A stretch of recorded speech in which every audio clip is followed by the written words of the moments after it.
আমি জয়নুল আবেদিন আপনাকে স্পষ্ট করে বলে যাচ্ছি, যদি আমার কোনো বক্তব্যে কোনোদিন নবীজির শানে এক শব্দ বেয়াদবিমূলক শব্দ পেয়েছেন, খোদার কসম আপনি আমাকে ফোন করবেন, আমি সাথে সাথে তওবা করব।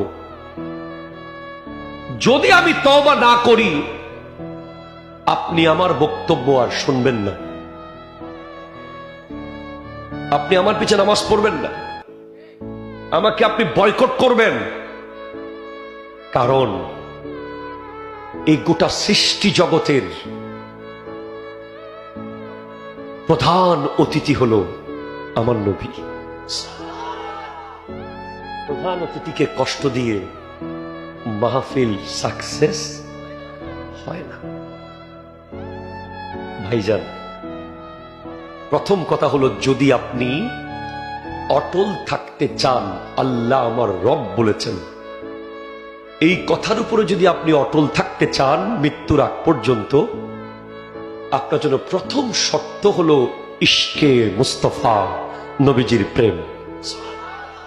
আপনি যেই দলের হন, যেই মতের হন, যেই পীরের হন, যেই নেতার হন, আপনি আসেন,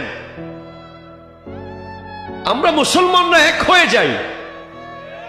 এক হতে চান কে কে? হাত তুলে বলেন তো দেখি।